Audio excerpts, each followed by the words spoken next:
こんにちは。おはようございます。小木曽です。今日は、透明水彩で、人物を描いてみた、写実風に描いてみた3枚目かなです。前回こちらでしたが、今回はこちらをお見せしたいと思います。後半の方はちょっとゆっくり、顔の部分に絞って、動画を作っておりますので、書き込みとかの参考にしてみてください。ではどうぞ。それでは解説をしていきたいと思います。4ヶ月ぐらい作ってきたんですけども、一度ちょっと丁寧にまた作ってみようと思いました。で今回はですね、使用する紙は後でちょっと言いますね。でまず肌のところというのはすごく慎重にいきたいので、まずきれいな水だけでまず肌のとこだけをですね、水で濡らしておきました。ちょっと多めに頑張って濡らしてください。ちょっとカットしてあるんですけども、そして人間の肌の青さとかを感じる、青くね、感じるところにちょんちょんちょんと塗って、要は透明の水の上に、青っぽいのがにじんでいくような感じ、とか目の白目ですけど若干青を入れてみました。この青というのはちょっとフタロシアニン系に近いようなブルー、ウルトラマリンよりもうちょっとソマリっぽいブルーであるとか、今紫ですね、紫をちょんちょんちょん、ここすごく大事な場面なのでちょっとゆっくり作らせてもらいました。で影の部分とかを少し、薄く下地を作っておきました。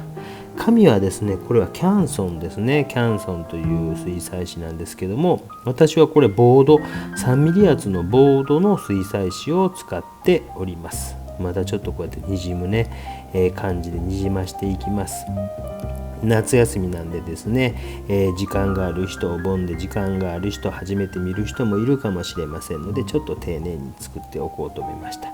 赤みがかってるとことかもちょんちょんちょんと塗ると、下の絵の具がまだ乾いていないうちやったらばぼわっとぼけてくれますので、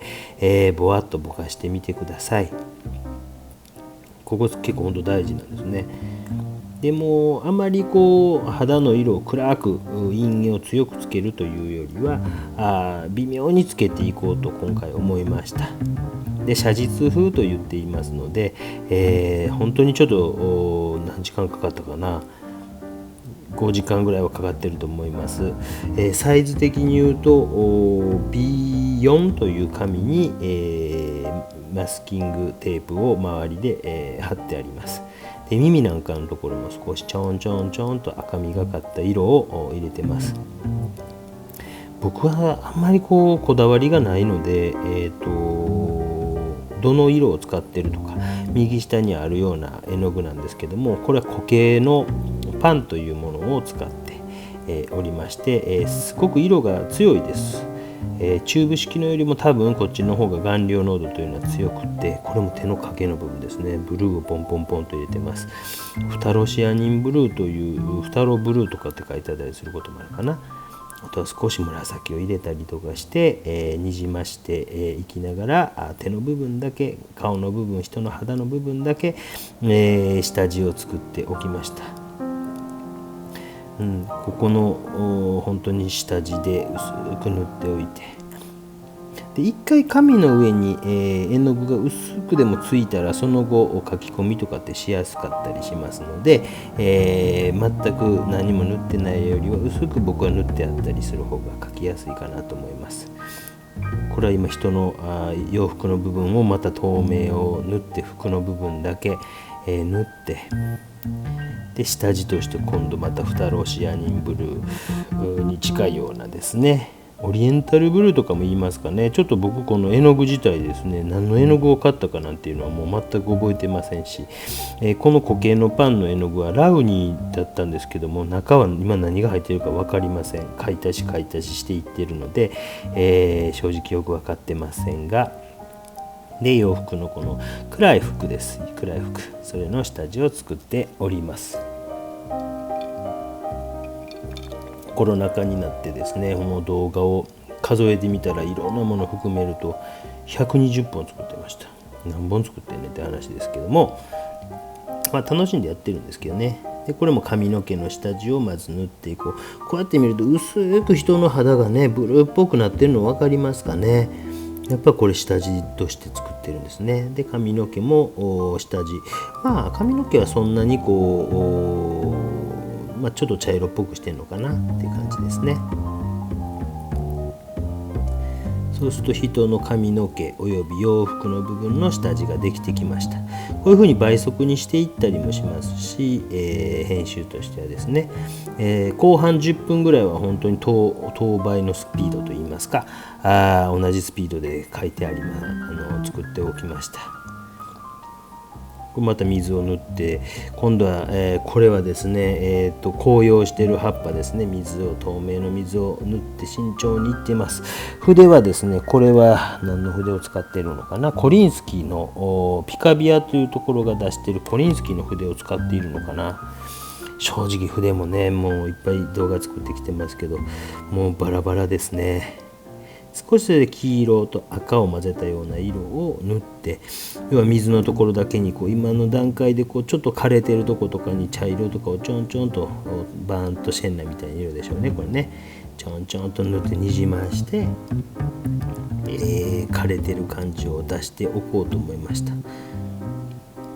大きくどんどんと作るような絵もあるんですけども、これはどちらかというと各所に下地を作っていって、時間がある人用の動画かもしれませんね。時間がない人はもうどんどんと作っていかれたらいいと思うんですけども、ちょっと写実風というか、写実風って言ってるのはやっぱりもう写実画になってくると天ぷらとか油彩とかの方が適しているかなと、アクリルもまだいけるかなと思うんですけども、透明水彩だとどうしても物質感というのがないので、なかなか完璧に写実絵画とかっていうのは言い切るの難しいかなと思って、いつも写実風とかつけてます。いろんな動画でも言ってるんですけども、僕は自称で写実画家と言ったことないんですね。雑誌さんであるとかカテゴライズの中にどうしてもそちらにジャンルに入ってくるので、そういうことも結構いろんな動画で言ってますので、よかったら、昔の動画とかも見てみてください。58回目ですね。ラジオをやりたくて動画を作ったと過去に言ったことあるんですけども、本当に、ラジオっ子なので、東野幸治さんの幻ラジオというラジオがありまして、それが58回目なんですね。最近アップされたのが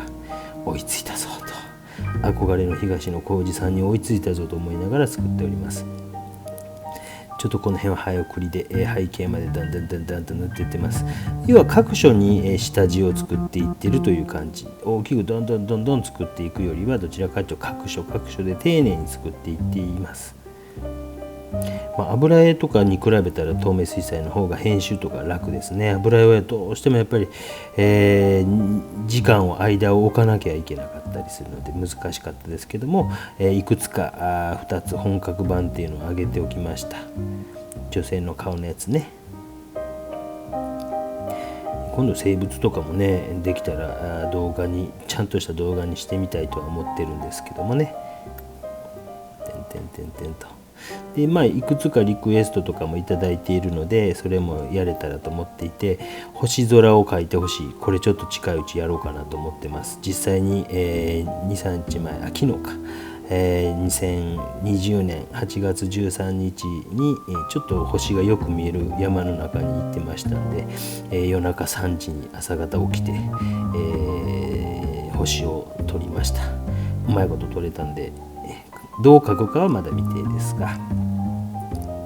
このように全体を進んでいきます。で初めて見る人はこの木なんやって言ったら、これワンチンですね。ワンチン上と下にまた木を置いておいて、要は高さをつけて画面に手がつかないようにしております。これ本当に便利ですよ。ワンチンはもうどこかの動画でもお見せしましたが、これあると仕事が1.3 倍いや 1.5 倍ぐらいになるんじゃないかというぐらいスピードも上がります。仕事もすごく丁寧になりますし、ぜひこれはやってみたらいいかなと思います。で全体的にこうやって進んでいきました。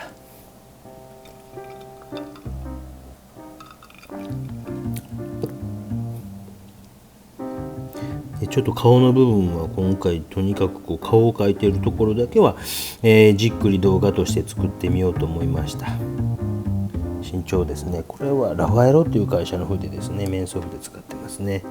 これも調子いい時悪い時があるので、どの筆を使うかとかっていうのを本当に書きながら決めていきます。なかなかそれは難しいですけどね。この筆をいつも使ってますとかっていう先生もおられると思うんですけども、僕はなかなかその辺がもうまちまちで、今日こいつが調子いいとか、多分ですね、筆を前の日に洗ったり、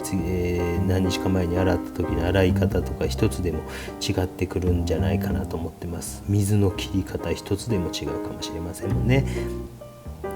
ものすごくこの辺は慎重にやってますね。慎重に目とかね、こういうのはすごく慎重に描いていきます。本当に1ミリ狂ったら、すごく表情がガラッと変わってしまうと思ってますので、すごく慎重にいかざるを得ないなと思いながら描いております。これは妻が、モデルをしてくれてますね。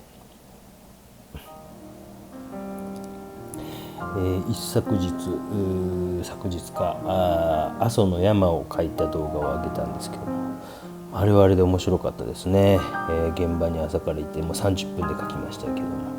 も、面白かったですね。いろんなことやってきましたね。スケッチももちろんそうですけど、過去振り返ると鉛筆デッサンから始まってます。初めはもう編集の仕方がわからないから、撮ったものをそのまま上げるという、1時間の動画でペン画を描いたりですね、魚を20分で描いたり、リンゴを20分で描いたりも、そんなことやってました。そしたらちょっとスマホのアプリで動画編集で簡単なやつ、僕はアナログ人間なので、あまりできませんので、見たらこれが簡単ですよというのがあったので、それを入れてですね、編集今もう全部これもスマホでやってます。もちろん作品の撮影とかは写真で直目で撮ることもあるんですけども、今回の動画に関しては完璧にスマホ1台で、10R ですねで撮っております。で、私の動画初めて見られたという方もいるかもしれませんけども、本当に雑談ばっかりしてます。ラジオやりたかったので、もうそれが一番大きいんですけどもね。今日なんか雑談しようか思いますけども、東京芸大面白話もでもしますかね。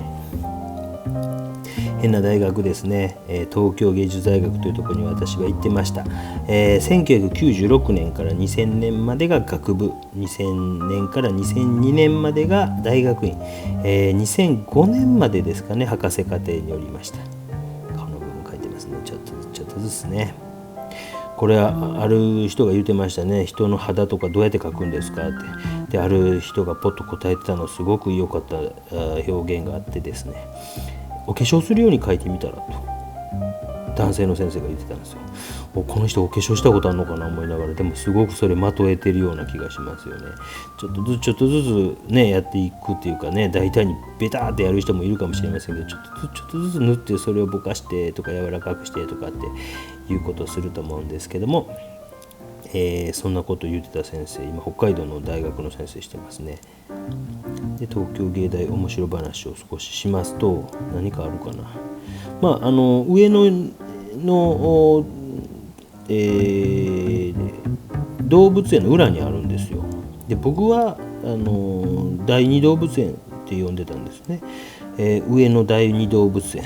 というぐらいもうへんてこりんな人が多いというか、やっぱりですね、受かってからデビューする人も多いんでしょうけどね、すごく変な人が多いですね。昔は学園祭、芸祭と言いましたけど、それが9月にありまして、昔は若干の飲酒、若干じゃないですね、相当の飲酒が許されていたんですけども、いろんなことが起こって、各大学全国的にその飲酒というのが禁止になりましたもんね。昔は良かったんですね。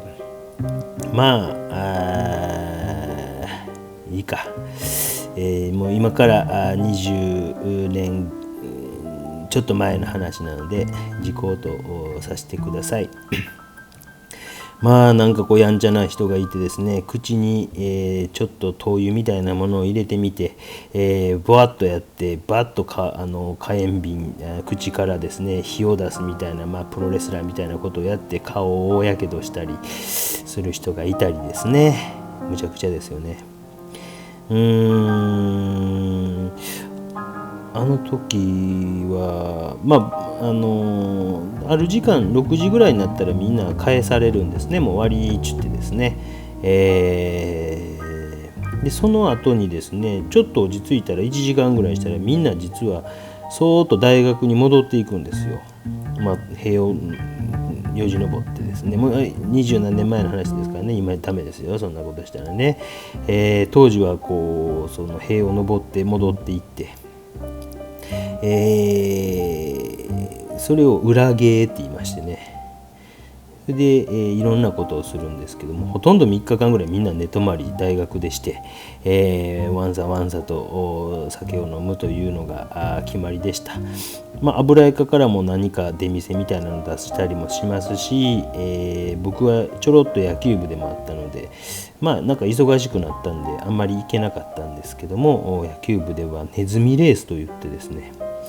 ネズミをこうわーっとこれマスキング液を塗ってます。丁寧に解説せなあかんね。20日ネズミを買ってきて、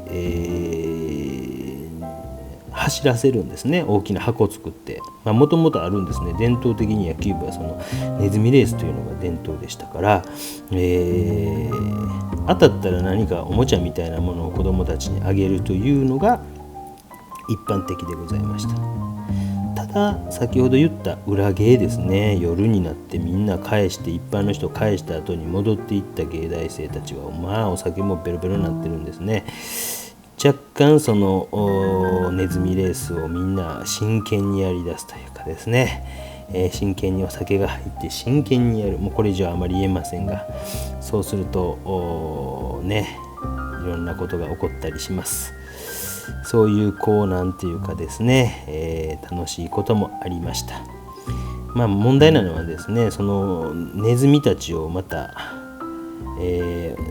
お祭りが終わったら持って帰るんですけどね、20日ネズミというだけあってですね、20日後にえらいことになるんですよねということがあったりしました。楽しい大学でしたね。だいぶディティール書き進んでいってますね。ただ本当にもうちょっとずつ進めていきました。あんまり僕はこの透明水彩で写実風に描いてみるみたいなことはあんまりやったことがなかったので、実はこの動画を作り出してやりだしたことなんですね。だから、ちょっと面白くなったので、この日頃やってなかったので、3枚目となりました写実風に描いてみる。まず赤ちゃんを描いてみて、その後人物描いてもう1枚描いてと。で前々回ぐらいにちょっとアイリスを描いたんですけども、それも面白かったので、ちょっとまた描いてみようと。水彩は楽ですよね。ほんと乾きが早いので、乾きが早いし、ちょっと気が向いたらポッと描けるので。でこれ一応ボーダーの洋服着てるのでマスキングを塗っておきました。あんまうまいこと剥がれませんでした。多分これマスキングの乾きが悪かったのか、塗ったタイミングが早すぎたのかちょっと分かりませんが、で髪の毛もだいたい2層目ぐらいでこれぐらいまで暗くしていきました。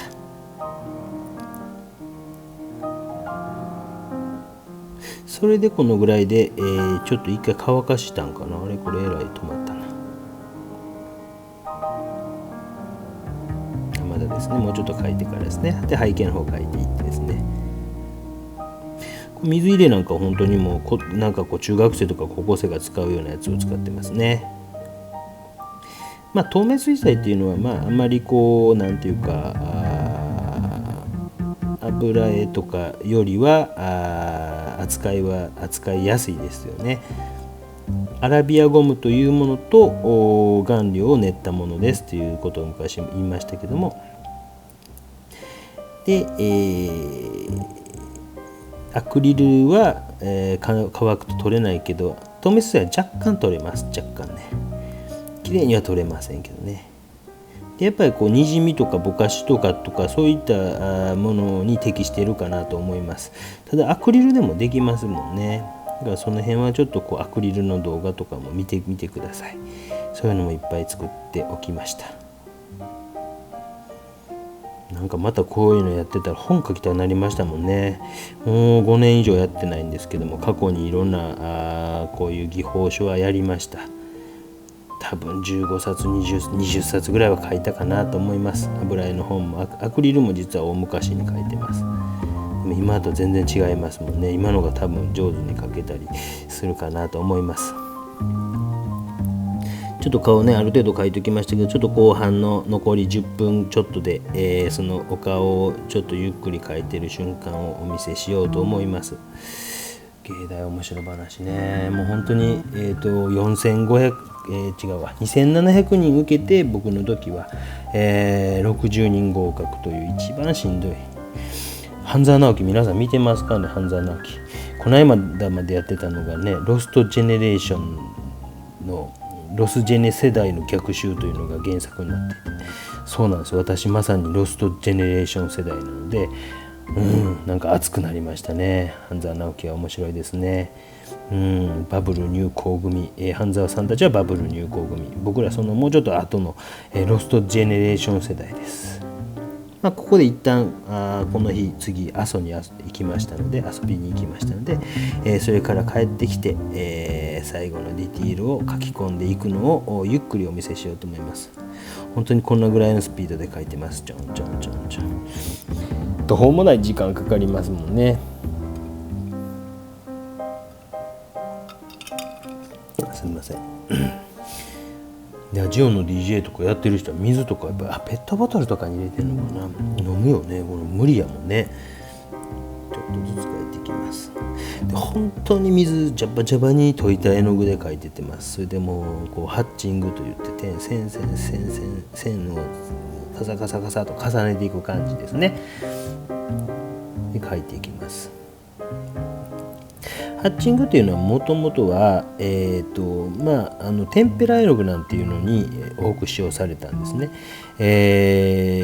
日本のこう鉛筆デッサンの受験でよくこう線を一生懸命描きますけども、テ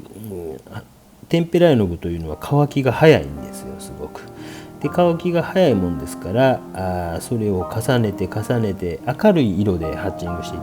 た。そうか、テンペラ絵の具のあれやってもいいかな。多分あんまりこう視聴回数伸びないんですけどね。どうですか。やってほしいっていう人いたら言ってください。やりますよ。テンペラ絵の具の混合技法の簡単な混合技法の方法ぐらいやったらぜひ行ってこれ見て、それやったらそんな難しくないので作れますよ。あとアクリルで写実風に描いてほしいって言われて、確かにそれはタイかなんか描いた動画がそういう風に描いているんですけども、人物をと言われてちょっと自信はないですけどやってみてもいいかもしれませんね。本当にこのぐらいのスピードです。ちゃんちゃんちゃんちゃんちゃん、慎重ですよね。慎重に慎重に。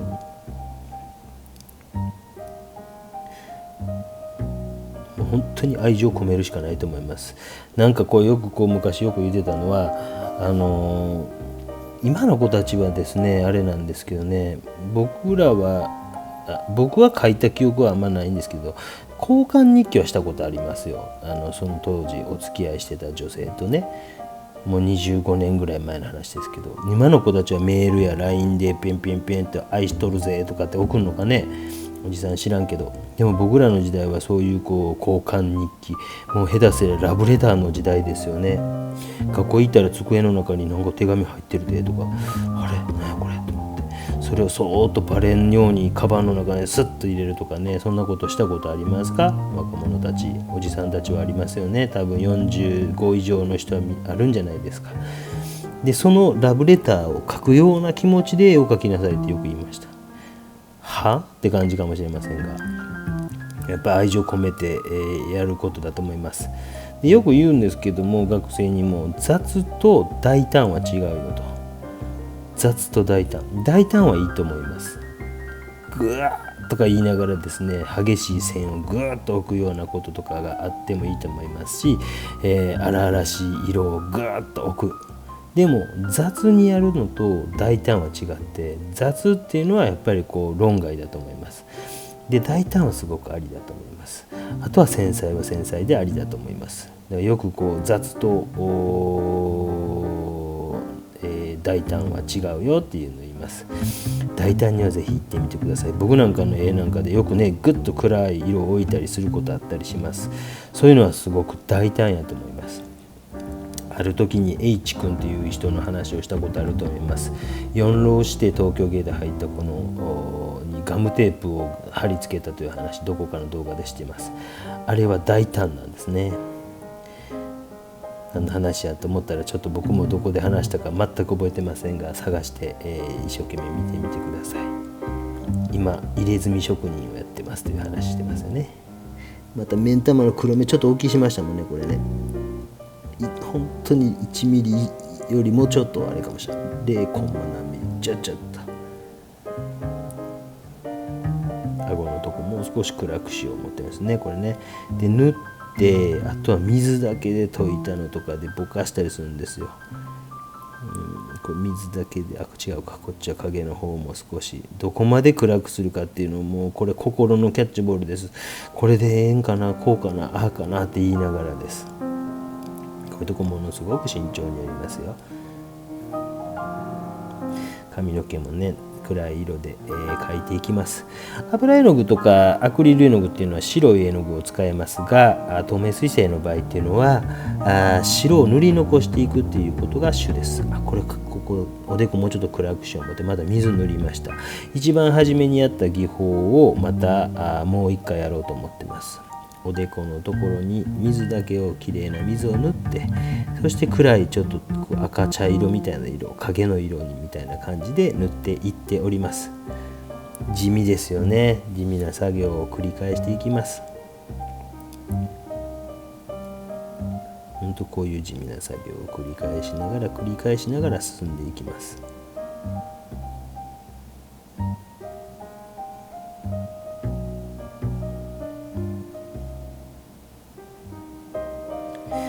やっぱりこの絵画のね良さっていうのはそういう自問自答を繰り返していって、機械にはできないような仕事なわけですよね。こうかなあかなで途中で失敗することもあっていいと思います。その失敗っていうのの確率が徐々に減っていくと思いますから、それは経験とかを積んでいけば確率は減っていきます。またほら水だけで何書いてるか分かんないでしょ。これ水だけですね。水で人の肌を少し色つけようかなと、こういうのすんごく勇気いります。ちょんちょんちょん鼻のとこちょんちょんちょんとつけました。もう少し薄い絵の具を、それで、下の絵の具が乾いてないうちにぼかすように描いていく。昔カルチャーセンターで先生をやっていた時に、もうちょっとこれぼかしてもう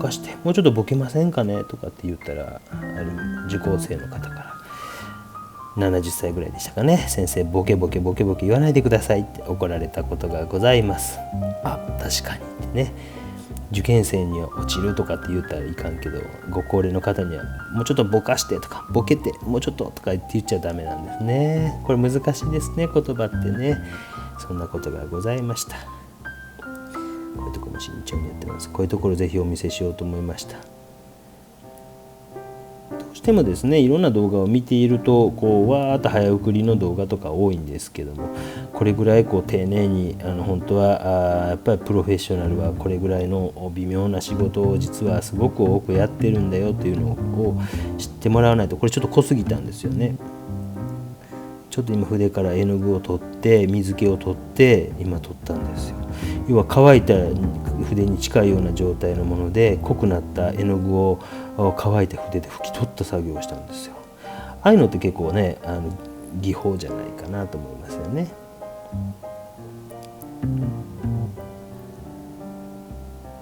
地味ですね。少しずつ絵で進んでいく、動画ですね。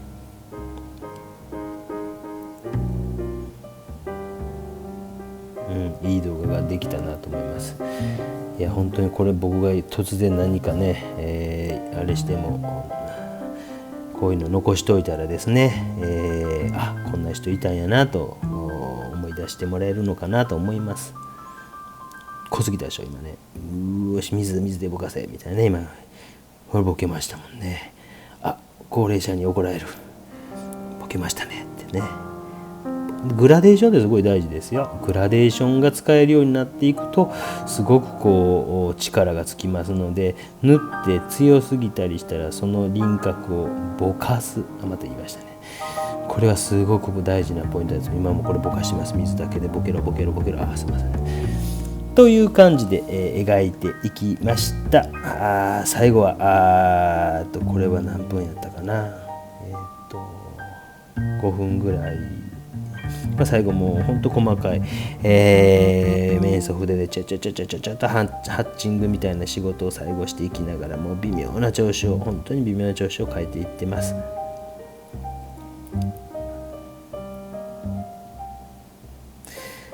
楽しんでいただけたでしょうか。なかなか素敵な作品が出来上がったと自負しております。次回はおそらく今週日曜日行けるか行けないかスケッチに、そして生物が深夜3時の画家のアトリエシリーズの生物が完成編を作るかもしれませんし、はい、こんな感じでございました。ありがとうございました。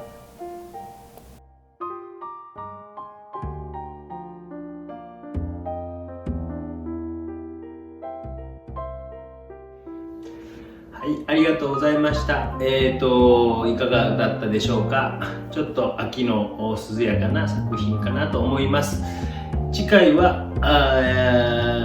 スケッチに行けるのか、行けてるのか、今行ってるのかといった感じだと思います。ぜひお楽しみください。チャンネル登録とかいいねボタンとかが励みになっております。ありがとうございます。またお会いしましょう。さようなら。ありがとうございました。